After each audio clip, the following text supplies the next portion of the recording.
ये मद्रासा शब्द ही विलुप्त हो जाना चाहिए। जब तक ये मद्रासा दिमाग में घूमते रहेगा तब तक बच्चे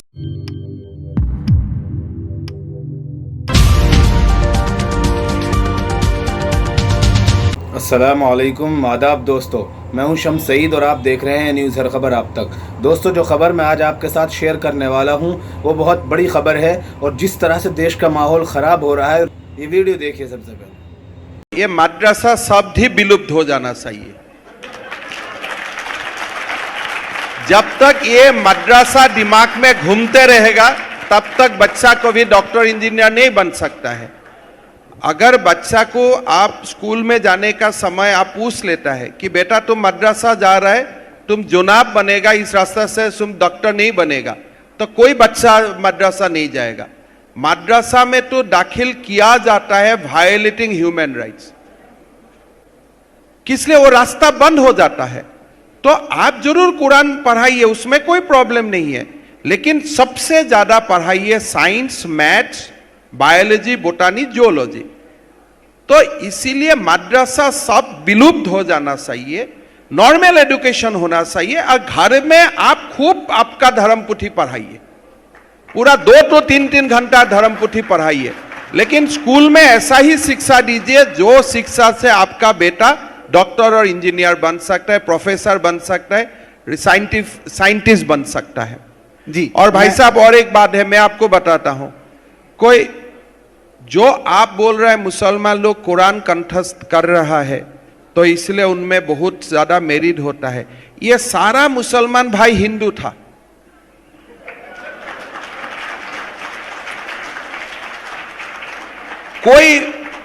कोई एज ए मुसलमान ये धरती में नहीं आया, भारत का धरती में सब हिंदू ही था। तो आई विल गिव क्रेडिट, अगर कोई मुसलमान बच्चा बहुत ज्यादा मेरिटेरियस है, I will also give a part of credit to his Hindu past. Assam में 7 लाख लोग सैलाब से मुतासर हुए हैं, 18 लोगों की मौत हुई है, मगर ये मुख्यमंत्री को आसाम की जनता की तकलीफ की फिक्र नहीं है, उसको मदरसे की फिक्र है। ये मुख्यमंत्री को जानना चाहिए, जो हिस्ट्री का वीक स्टूडेंट है, कि जब संघी लोग अंग्रेज़ों से मिले हुए थे और जेल में बैठकर अंग्रेज़ों से माफ़ी की भीख मांग रहे थे, यही मदरसे के ज़िम्मेदारों ने अंग्रेज़ों के ख़िलाफ़ जिहाद का फतवा दिया। यही मदरसे से पढ़ने वाले लोगों ने अंग्रेज़ों के ख़िलाफ़ अपनी जानें दे दी। और ये इनका एक इन्फीरियरिटी कॉम्प्लेक्स है, वो इस तरह से इन्फीरियरिटी कॉम्प्लेक्स को छुपाने के लिए इस तरह की बकवास करते रहते हैं। क्या राजा राम मोहन राय मदरसे में पढ़े थे, शाखा में पढ़े थे? और शाखाओं में और मदरसों में फ़र्क यह है कि मदरसों में इंसानियत का सबक सिखाया जाता, इंसानियत से हमदर्दी और मोहब्बत का पैगाम दिया जाता। तो इनको ये चीज़ें समझ में नहीं आती और इनको ये बात समझने की ज़रूरत है कि मदरसों में साइंस, मैथ्स सब पढ़ाया जाता और मदरसों के ज़रिए से ही भारत को और ख़ूबसूरत बनाया गया। तो इनको इन सब चीज़ों से मालूमात नहीं है। और आखिरी बात यह है कि नरेंद्र मोदी की सरकार क्या मदरसा मॉडर्नाइजेशन की स्कीम नहीं चला रही है?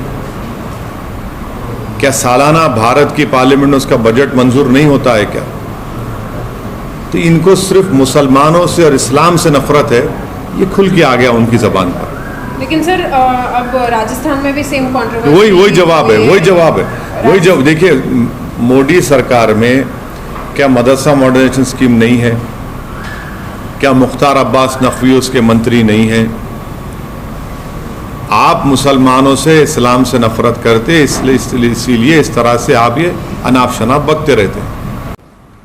आसाम में 7 लाख लोग सैलाब से मुतासर हुए हैं, 18 लोगों की मौत हुई है, मगर ये मुख्यमंत्री को आसाम की जनता की तकलीफ की फिक्र नहीं है, उसको मदरसे की फिक्र है। ये मुख्यमंत्री को जानना चाहिए, जो हिस्ट्री का वीक स्टूडेंट है, कि जब संघी लोग अंग्रेज़ों से मिले हुए थे और जेल में बैठकर अंग्रेज़ों से माफ़ी की भीख मांग रहे थे, यही मदरसे के ज़िम्मेदारों ने अंग्रेज़ों के ख़िलाफ़ जिहाद का फतवा दिया। यही मदरसे से पढ़ने वाले लोगों ने अंग्रेज़ों के ख़िलाफ़ अपनी जानें दे दी और ये इनका एक इन्फीरियरिटी कॉम्प्लेक्स है। वो इस तरह से इन्फीरियरिटी कॉम्प्लेक्स को छुपाने के लिए इस तरह की बकवास करते रहते हैं। क्या राजा राम मोहन राय मदरसे में पढ़े थे या शाखा में पढ़े थे? और शाखाओं में और मदरसों में फ़र्क ये है कि मदरसों में इंसानियत का सबक सिखाया जाता, इंसानियत से हमदर्दी और मोहब्बत का पैगाम दिया जाता। तो इनको ये चीज़ें समझ में नहीं आती और इनको ये बात समझने की ज़रूरत है कि मदरसों में साइंस, मैथ्स सब पढ़ाया जाता और मदरसों के ज़रिए से ही भारत को और ख़ूबसूरत बनाया गया। तो इनको इन सब चीज़ों से मालूमात नहीं है। और आखिरी बात यह है कि नरेंद्र मोदी की सरकार क्या मदरसा मॉडर्नाइजेशन की स्कीम नहीं चला रही है? क्या सालाना भारत की पार्लियामेंट में उसका बजट मंजूर नहीं होता है क्या? तो इनको सिर्फ मुसलमानों से और इस्लाम से नफरत है, ये खुल के आ गया उनकी ज़बान पर। लेकिन सर अब राजस्थान में भी सेम कंट्रोवर्सी वही जवाब है। देखिए, मोदी सरकार में क्या मदरसा मॉडर्नाइजेशन स्कीम नहीं है? क्या मुख्तार अब्बास नकवी उसके मंत्री नहीं हैं? आप मुसलमानों से, इस्लाम से नफरत करते, इसीलिए इस तरह से आप ये अनाप शनाप बकते रहते हैं। सर, आपने ट्वीट किया मुगलों से भारत के मुसलमानों का कोई रिश्ता नहीं है, लेकिन ये बताओ कि मुगल बादशाहों की बीवियां कौन थी? और उसके ऊपर अमित मौलवी ने कहा है कि दिस इज क्रॉस सेक्सिज्म। तो ये क्या विषय था, क्या बोलना चाह रहे थे सर आप? वो अब बोलते रहता, उन्हें बच्चा है, उसके बातों पे क्या बोलना। अच्छा, ये ट्वीट के बारे में बताइए सर। क्या पूरी स्पीच है? स्पीच सुनो, समझ में आता। नहीं, ये पर्टिकुलर कोड जो आप नहीं आप स्पीच सुनिए। कितना पीस जो है काफ़ी नहीं आप स्पीच सुन लीजिए। हाँ, मैं मुग़लों को ज़िम्मेदार करार देता हूँ पेट्रोल की कीमत का, बल्कि औरंगज़ेब ज़िम्मेदार है पेट्रोल डीज़ल की कीमत का।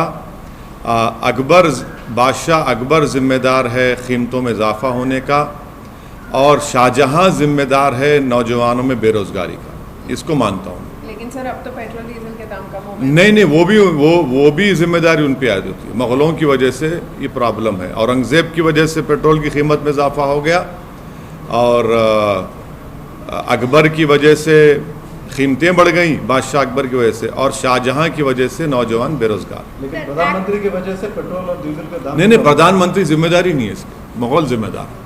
आप लोग इस तरह के लोगों से सतर्क रहें। आप लोग ऐसे लोग, ऐसी जहनियत के लोग, ऐसे माइंडसेट के लोग, ऐसी सोच के लोगों से सतर्क रहें, ताकि आपका आपसी भाईचारा, आपके इलाके का भाईचारा बना रहे।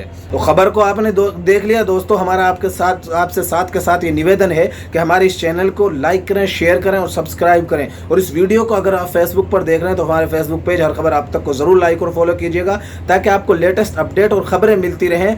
और ख़ास तौर से वो खबरें जिनको गोदी मीडिया नहीं दिखाता है, वो हम आप तक पहुँचाने की कोशिश करते हैं। इस वीडियो में इतना ही। हमें दीजिए इजाज़त। आगे फिर मुलाकात होगी आपसे किसी ऐसी खबर के साथ। तब तक के लिए जय हिंद, धन्यवाद दोस्तों।